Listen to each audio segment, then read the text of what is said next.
Hi, welcome to C#.net.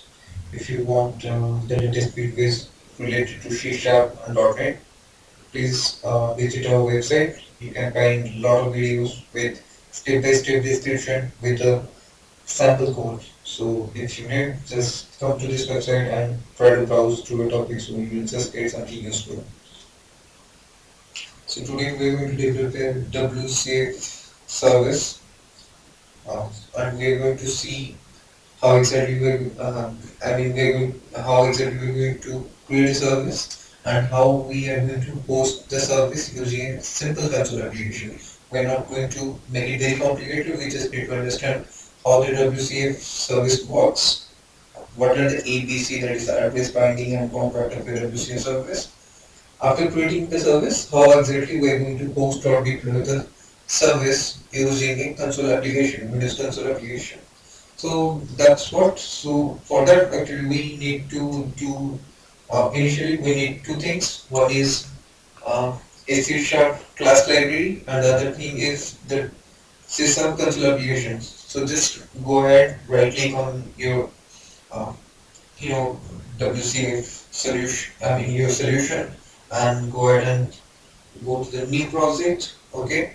Then first add the class library, name it whatever you want, then go ahead and add the console application and name it whatever you want.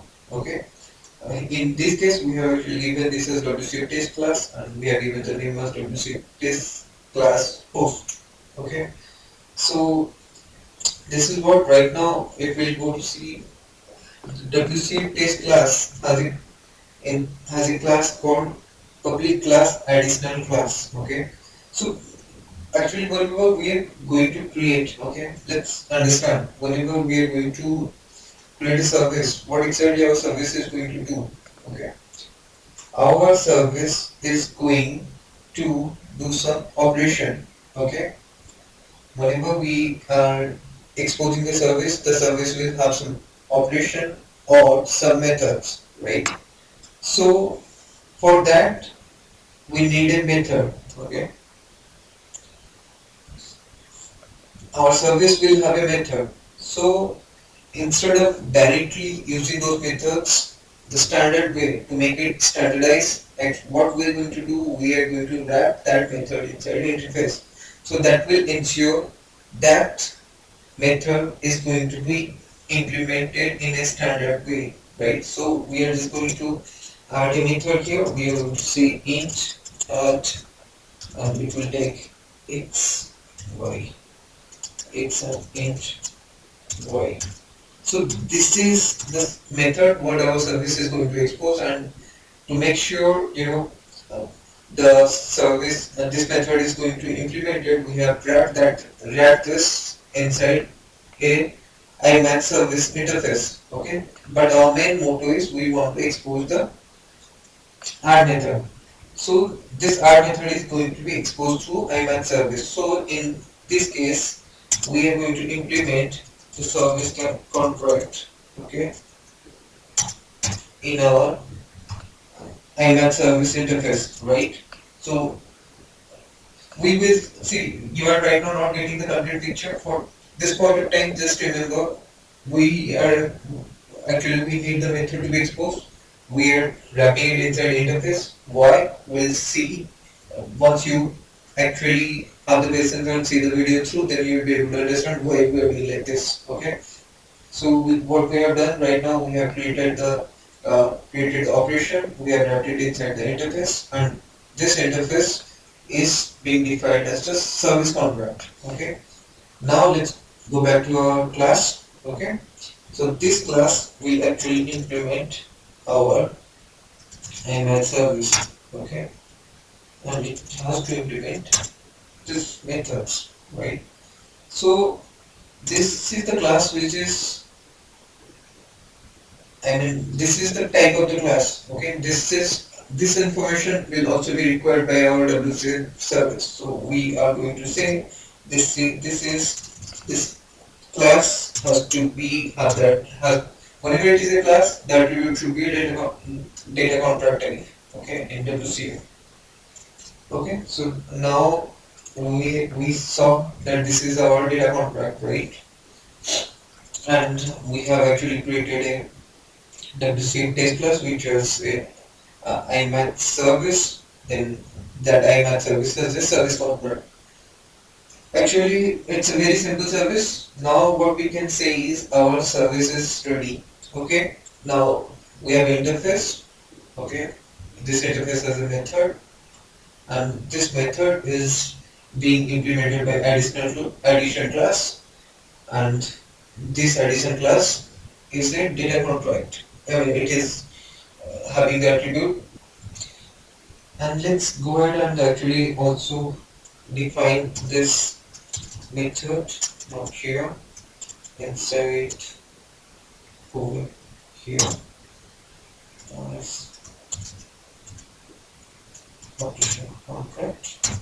Okay, and the behavior is over here, so let's say this is the operation.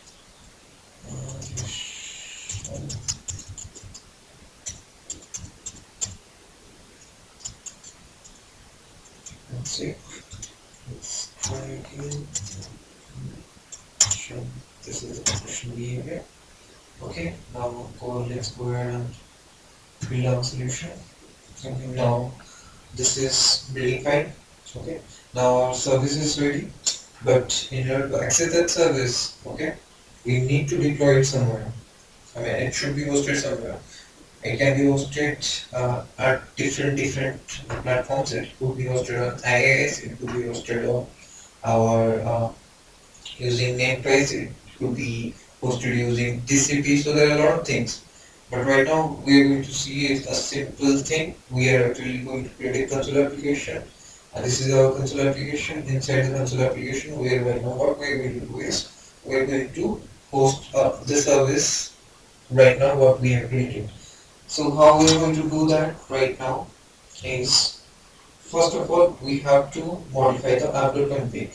So normally what happens, if you right click, you will find a WCF configuration editor, but right now I don't have it in my context menu because might be because this is not a professional version of Visual Studio. So what you can do is, if you have professional version, then it's okay, you will be able to find it. Otherwise, you have to go to the Visual Studio directory, then you have to find out the WCF editor. Okay, so you have to, if you are not able to find the path for your WCF configuration editor, just let me know in the comment section. Then I will definitely help you to find out where exactly is the WCF configuration editor, and depending on the on your Visual Studio version. So right now, what we are going to do, we are going to, this is our config. So we have to go ahead and we have to open this configuration file, right? So this is our configuration file, and we are seeing it. So right now you can, as you can see, this everything's blank. We don't have anything. So right now, what we're going to do right now, we are going to create a service, create a new service. So I'm going to click on that. Actually, this is strongly recommended you use your WCF configuration editor for editing your configuration values, which is .etc. So see, right now actually we are able to find a WCF test class. Okay, because our service is inside that class. Let's go inside. Now see, we have this additional class. Okay, open that. And this is our service type. Now you understand why we have exposed that class by giving a data contract. Why we needed the class. You might have thought before some time, if you want to expose the method, then just expose the method. Why you need you know need the interface? Then I said, okay, we need the interface because to standardize the implementation, right? That's why we have given operation contract. Now say you might have thought, why exactly? Okay, you have created an interface, that's fine. It can be implemented. You are implementing it, but why? Why this? Because of this. Because when in WCF we need the service type. Okay, so we need the type, we need the class name which is implementing the interface. We cannot give the interface directly as a type. I hope you are understanding. Whenever we are saying a type, it's a class. Okay, it has to be a class, it cannot be interface. So our service type is our class, but again that class implementing that interface. So let's go ahead next. Then it is a okay, what contract man? So the contract is our IMAX service, right? We have said, okay, our IMAX service is implementing, is having the operation contract attribute. So by the class is connected to service using which contract? That is the IMAX service contract, right? Let's go ahead. TCP, HTTP, blah blah blah. So right now we are just going to use HTTP because it is going to be a very simple thing. Now what is saying basic service interoperability. So we have to say yes. Next. So it is saying okay, do you want to specify a address? Yes, I'm going to specify the address for my endpoint and say localhost slash uh, let's say I'll say 3 sharp net. This is my endpoint. C sharp. No, no, this is not. I'm going to say my endpoint is just going to be slash 3 sharp. I'm just going to give relative 3 sharp net. Next. Okay, I'm going to finish it off. Alright, so we are actually not done yet. Actually, we have created this, uh, post. We have created this endpoint here. Okay, let's say this is our HTTP service endpoint. HTTP. Okay, we have created one endpoint. Now, in order to this service to be accessible to the clients, okay, actually we have created this endpoint, but the client need to access them too. So the client also needs a endpoint.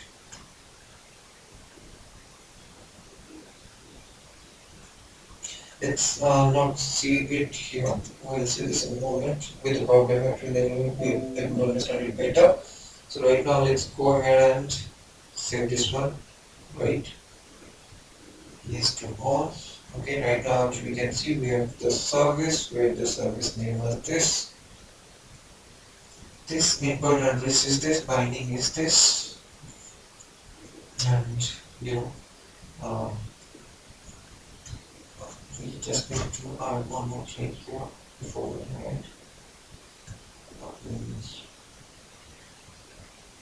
Since we are given a just input as the relative URL, we need to provide a base address for this. So I will say my base address is localhost slash services slash. Okay. Yes. So right now, since my endpoint address is just slash 3 sharp target, I have defined the base addresses as my HTTP local host slash services. That's alright. So let's now we have a service. Now let's go ahead and host the service. Now what I'm going to be using what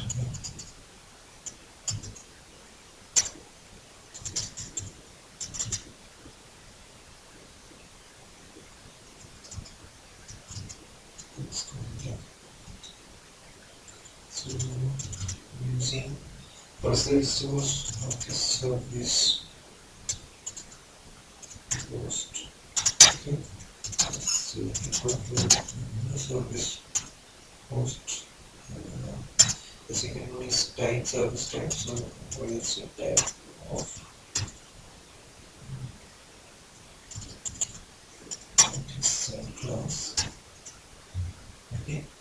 this we have just created the instance of the service page. Okay, now we will open the instance.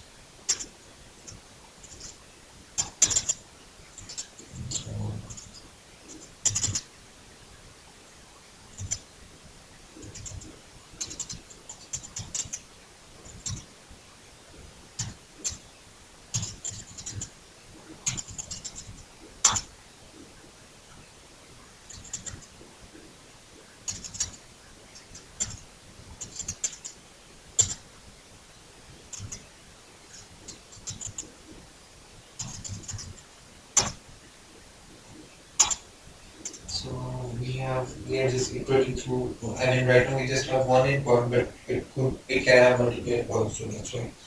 And then what I'm going to do before closing the service, I want to make sure it is not being closed accidentally.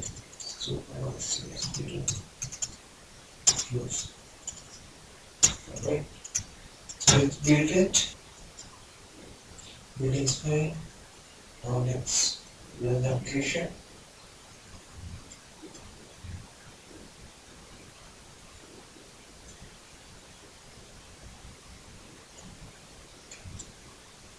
Wow. So right now this is working fine. Right now we can see our service is hosted, but let's try to access it. I'm going to what I'm going to do is okay. I'm going to using WCF test client. Again, if you don't, I mean, if you don't remember where exactly that, then just leave a comment. I will try to find out, and I will let you know from where exactly you need to access. Correct. So it's saying cannot obtain metadata from HTTP local host slash service slash 3sharp.net. If this is a Windows Communication Foundation service to which you have access, please say that you have enabled metadata publishing at the specified address. So this much information should be enough for us. So let's go ahead and see, examine this what exactly it's trying to tell us.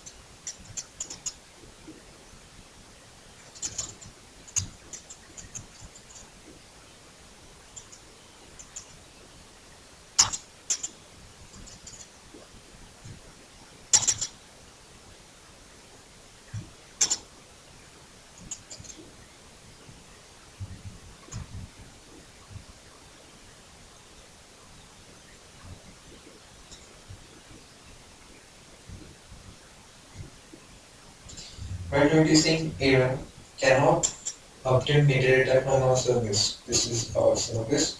It's saying it's not able to find the metadata from our.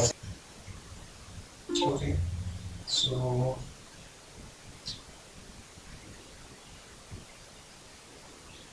it is saying us our Windows cannot obtain the metadata from the service, and if this is a Windows Communication Foundation service to which you have access, please check that you have enabled metadata publishing at the specified address. So this is our address. Okay, so it's saying the metadata publishing is not enabled in this address. So right now what we're going to do, we're going to enable the metadata publishing in this address.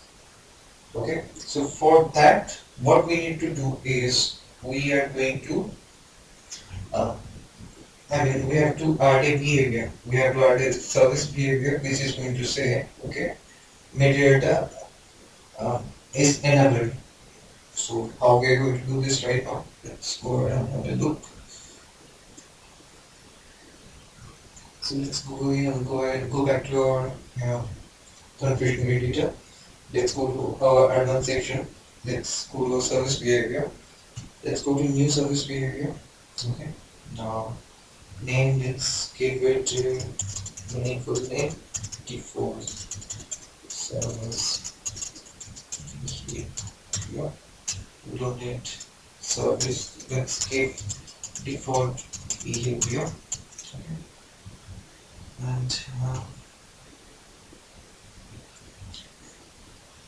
there are so many things, but we are bothered about the metadata. So what exactly we need from the list is service metadata.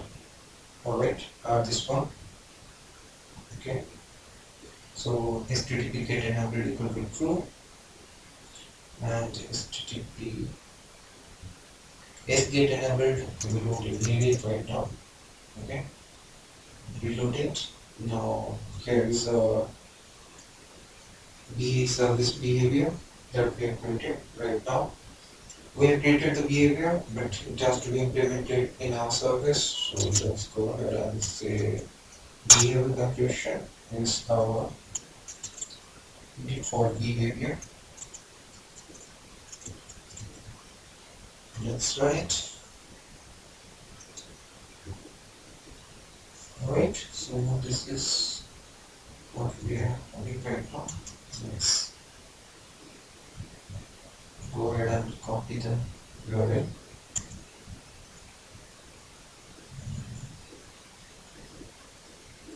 Set test client. Let's go ahead and disable this. Same here. So let's see what is happening. Field to our service may not be accessible. Okay, service metadata is not accessible. So there is another thing I think we are missing out.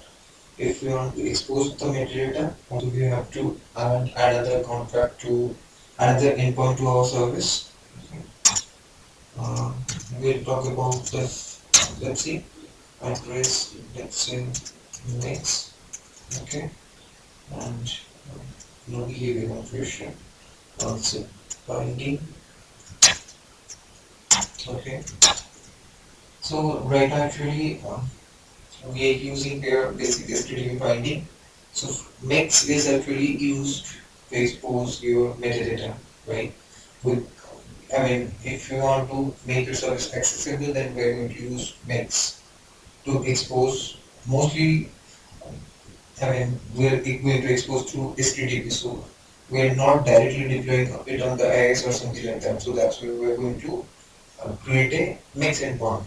So if it is right now we are using basic HTTP, so it's going to be MEX HTTP TTP. If it is basic, if it is net TCP, then the endpoint address for MEX would be MEX binding would be MEX TCP binding. So depending on actually which endpoint you're trying to make accessible, based on that your MEX binding would differ. So right now we are going to use MEX HTTP. Okay. So another thing, ABC of contract, endpoint or service. The service will see study this structure carefully. Our configuration file can have multiple services. Okay. So services will have a service will have an endpoint. So this endpoint will definitely have an address, binding, and contract. Other things can or cannot be there, may or may not be there, but address, binding, and contract, ABC of service, which is present inside an endpoint, are mandatory. So right now we are going to talk about contract. So which contract it should be? It should be metadata extents. And I think N should be caps.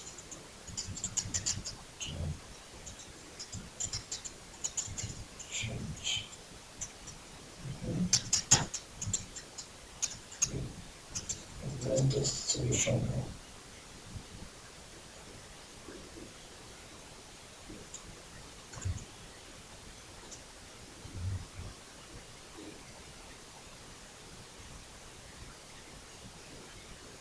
So right now we can see we have the max endpoint and we have our actual endpoint. So let's go ahead and copy. I think we have already copied. I'm not sure. Let's see. This is our service. It's not I think yes, this should be the one. Not just can reload that. And let's add service. we're visiting of this area. Uh, so let's access again. We are not exposing, I mean, we are not made 3-sharp net accessible. We are not exposing metadata. Let's go ahead and see what is the problem. And right now, okay, we have the service as we are actually see our service is localhost plus service plus 3-sharp net, but the metadata that is exposing it's services plus mix. It should have been actually services plus 3-sharp net slash mix because we are going to access plus 3-sharp net. So let's make a little bit changes here. So let's go ahead, copy this one. Okay, and now run.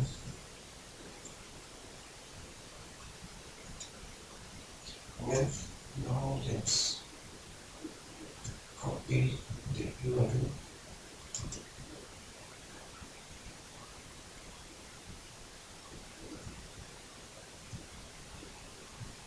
Okay.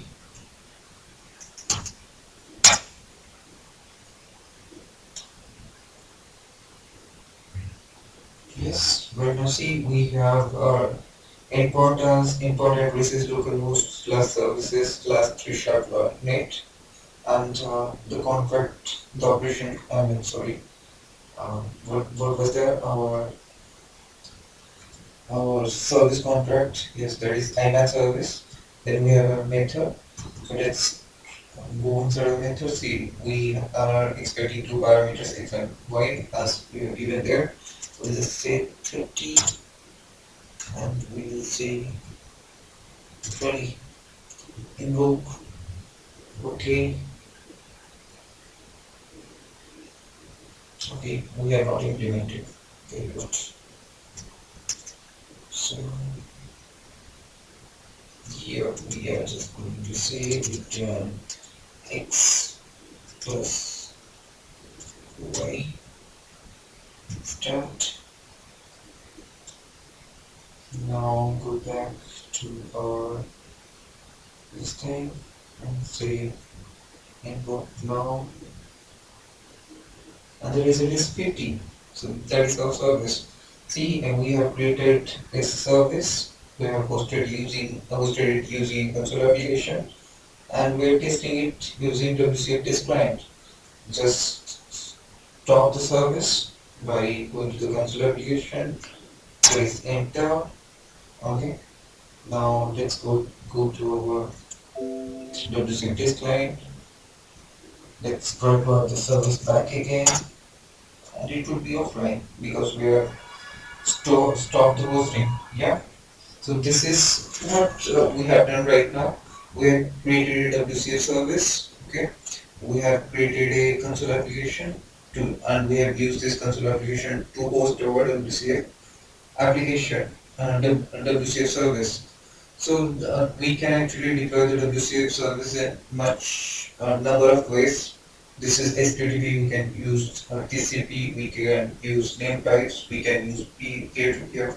There are a lot of methods we can do, and most of the times we are going to use the same way what we have seen today. This is going to be the basic things. Yes, the contracts and how we are going to practice the metadata is going to vary depending the way you are going to expose your service. So this is a very simple, today what we are seeing is very basic WCF service which we have posted using the console application. Hope this video has been helpful to you. If you are confused or if you have doubt in this demonstration at any point of time, please leave a comment with your doubt or your problem or your feedback either in the YouTube video comment section or please visit to our website 3sharp.net. There also I'm sharing the code for this video. Go over there. If you have any doubt, any feedback, let me know in my website and definitely we'll get back to you. And another request, if you are liking the videos, please click on the like button. And if you are actually interested in .NET videos or C# videos of latest technologies, If you want those, please subscribe to this C#.net YouTube channel. Thanks for watching. Have a good day. Take care.